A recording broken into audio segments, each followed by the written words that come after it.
ધોરણ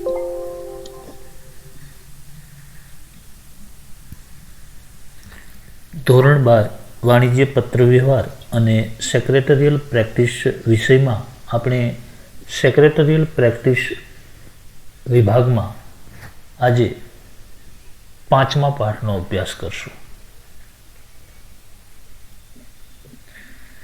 કંપનીના સંચાલકો.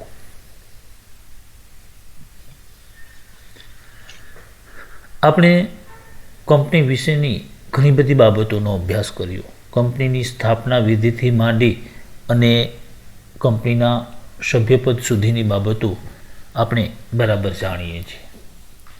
આપણે એ પણ જાણીએ છીએ કે કંપની એ કૃત્રિમ વ્યક્તિત્વ ધરાવે છે.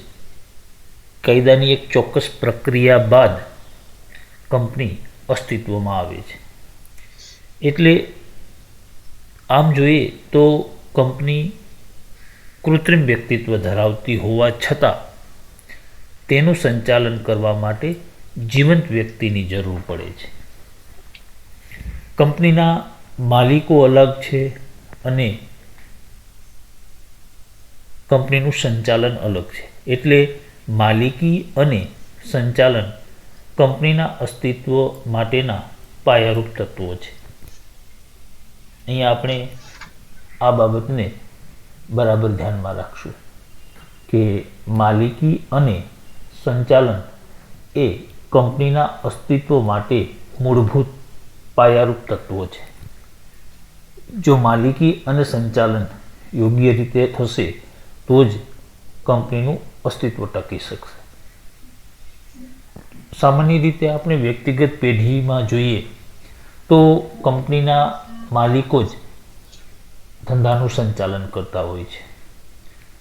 પરંતુ કંપની સ્વરૂપમાં કંપનીના શેરહોલ્ડરો એ કંપનીના માલિકો છે અને આવા શેરહોલ્ડરોની સંખ્યા વિશાળ હોય છે. તો તમામ શેરહોલ્ડરો દ્વારા કંપનીનું સંચાલન શક્ય બનતું નથી.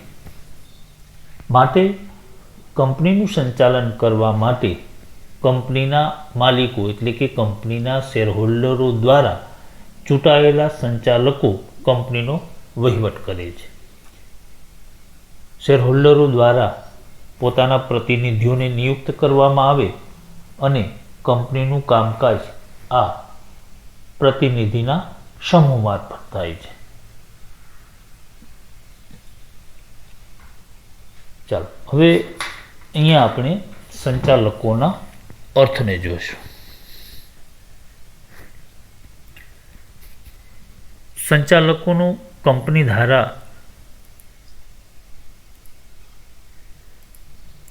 મુજબ અર્થ. અહીંયા આપણે સંચાલકના અર્થને બરાબર યાદ રાખશું. સંચાલક એટલે કંપનીના સંચાલક મંડળમાં નિમાયેલ સંચાલક. જો બરાબર અહીંયા ખ્યાલ રાખજો કે સંચાલક એટલે કંપનીના સંચાલક મંડળમાં નિમાયેલ સંચાલક. આપણે જાણીએ છીએ કે કંપનીનું સંચાલન કરવા માટે સંચાલક મંડળની નિમણૂક કરવામાં આવે છે. સંચાલક મંડળ કંપનીનું સંચાલન કરે છે અને આ સંચાલક મંડળમાં નિમાયેલ સંચાલક એટલે સંચાલક. સંચાલક એટલે કંપનીના સંચાલક મંડળમાં નિમાયેલ સંચાલક. આ ઉપરાંત બીજા લેખકોએ પણ સંચાલકોની જુદી જુદી વ્યાખ્યા આપી છે.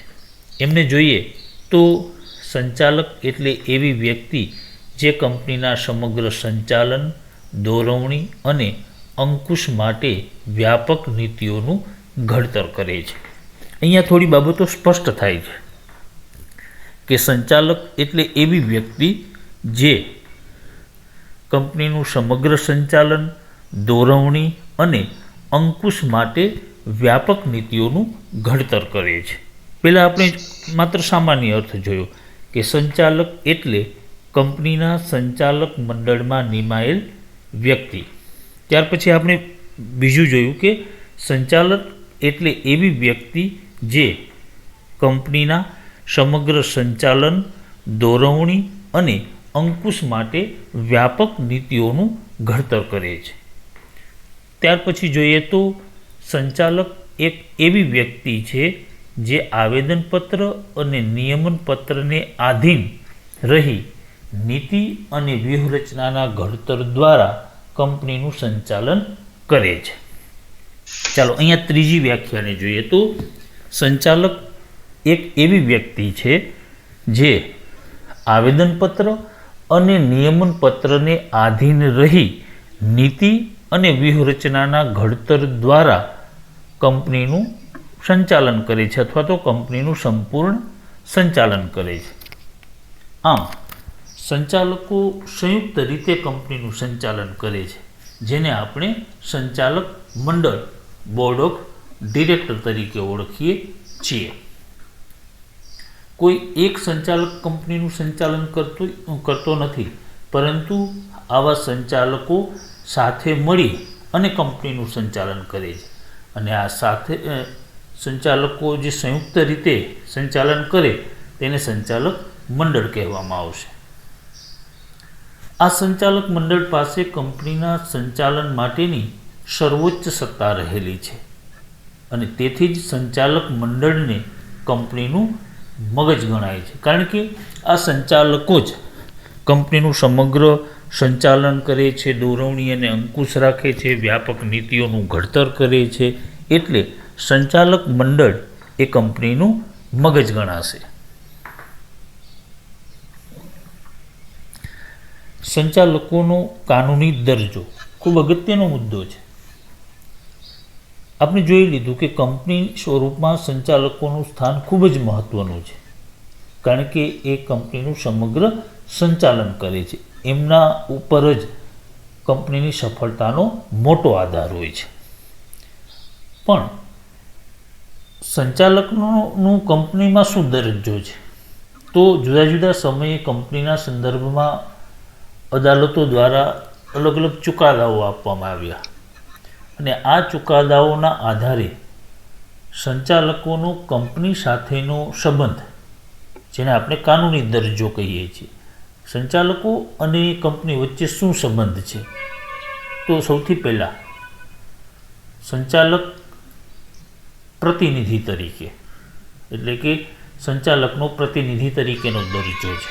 બીજું, સંચાલક વહીવટી ભાગીદાર તરીકે, એટલે કે વહીવટી ભાગીદાર તરીકેનો દરજ્જો. ત્રીજું, સંચાલક ટ્રસ્ટી તરીકે. અને ચોથું, સંચાલક કર્મચારી તરીકે, એટલે કે સંચાલક છે એ કંપનીનો કર્મચારી તરીકેનો દરજ્જો પણ ધરાવે છે. એટલે સંચાલકોના 4 કાનૂની દરજ્જાઓને આપણે જોવાના છે. એક, સંચાલક પ્રતિનિધિ તરીકે. બીજું, સંચાલક વહીવટી ભાગીદાર તરીકે.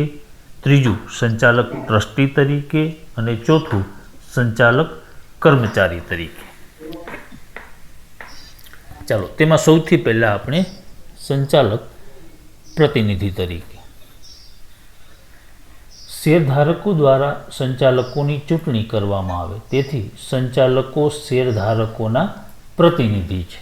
જેમ કે આપણે ધારાસભ્યોને અને સંસદ સભ્યોને ચૂંટીએ છીએ અને આવા ધારાસભ્યો કે સંસદ સભ્યો એ પ્રજાના પ્રતિનિધિ ગણાય છે. એવી જ રીતે કંપની સ્વરૂપમાં પણ શેરહોલ્ડરો દ્વારા સંચાલકોની ચૂંટણી કરવામાં આવે અને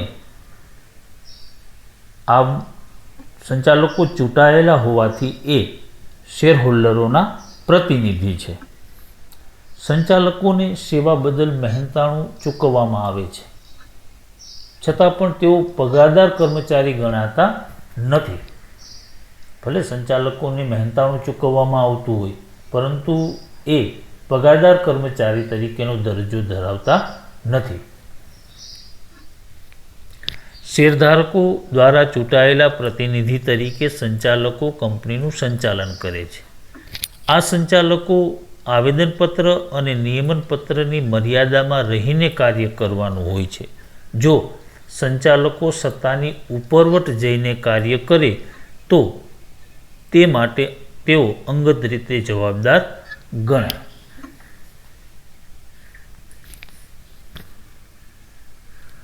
ચાલો, અહીંયા આપણે એ ખ્યાલ છે કે શેરધારકો દ્વારા ચૂંટાયેલા પ્રતિનિધિઓનું સંચાલક મંડળ બને અને આવું સંચાલક મંડળ કંપનીનું સંચાલન કરે, એટલે કે સંચાલકો કંપનીનું સંચાલન કરે છે. આ સંચાલકોએ કંપનીનું સંચાલન કરતી વખતે આવેદનપત્ર અને નિયમનપત્રની મર્યાદામાં રહીને કાર્ય કરવાનું હોય છે. જો સંચાલકો આવેદનપત્ર અને નિયમનપત્રની મર્યાદાનો ભંગ કરી અને પોતાને મળેલી સત્તાની ઉપરવટ જઈને કાર્ય કરે તો તે માટે સંચાલકો અંગત રીતે જવાબદાર ગણાય. જો સંચાલકોને આવેદનપત્ર અને નિયમનપત્ર અંતર્ગત સત્તા જ આપવામાં આવેલી ન હોય એવા કોઈ કાર્ય સંચાલક કરે તો એમના માટે સંચાલકો ખુદ જવાબદાર ગણાય. દાખલા તરીકે નિયમનપત્રની જોગવાઈ કરતાં સંચાલકો વધારે નાણાં ઉછીના મેળવે તો તે નાણાં માટે સંચાલકો અંગત રીતે જવાબદાર છે. કંપની પોતાના નિયમનપત્રમાં ઉછીની મૂડી કેટલી એકઠી કરશે એ જણાવેલું હોય છે. હવે સંચાલકો નિયમનપત્રની જોગવાઈ કરતાં વધારે ઉછીના નાણાં મેળવે તો તે નાણાં માટે સંચાલકો અંગત રીતે જવાબદાર બનશે. એમના માટે કંપની કોઈ જવાબદાર બનતી નથી. એટલે સંચાલકો સત્તાની ઉપરવટ જઈને કાર્ય કરે તો એમના માટે એ અંગત રીતે જવાબદાર બને છે.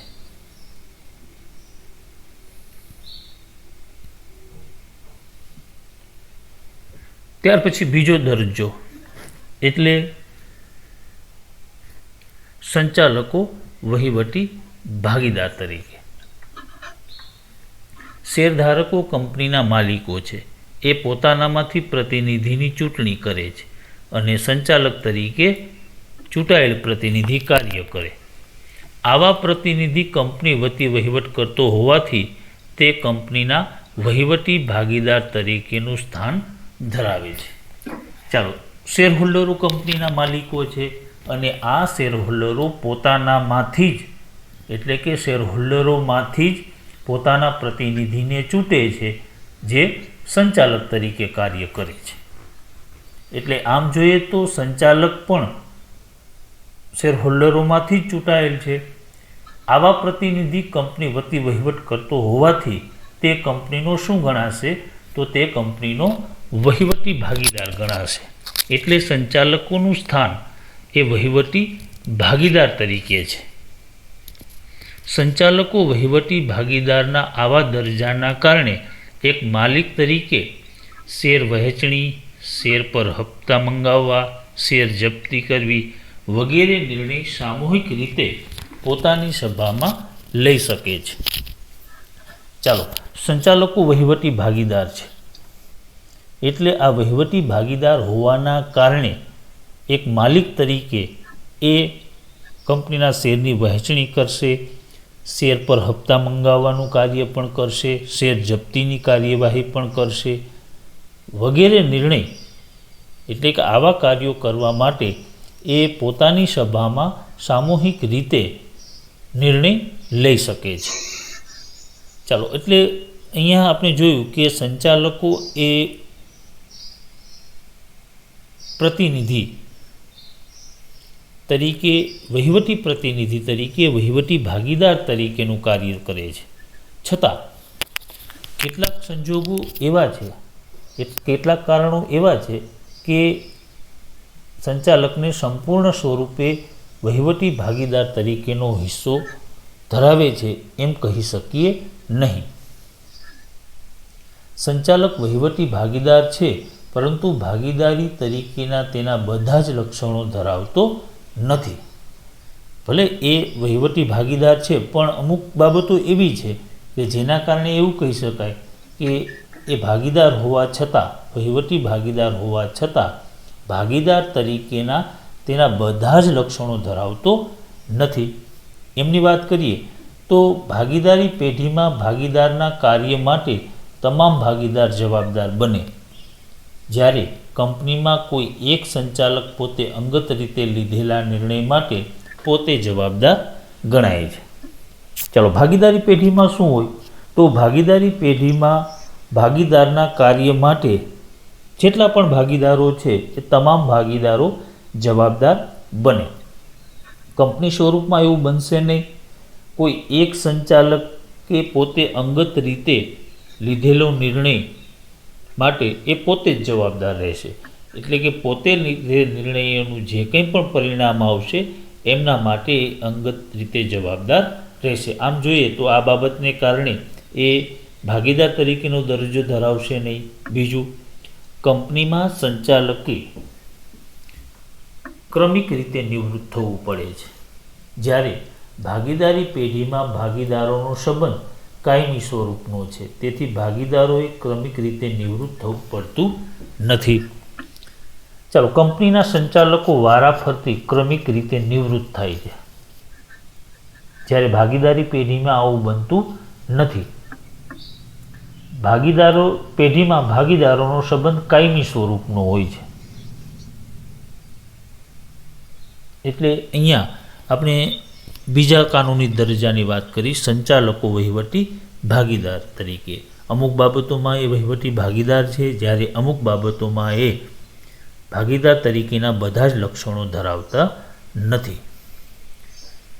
ત્યાર પછી સંચાલક ટ્રસ્ટી તરીકે.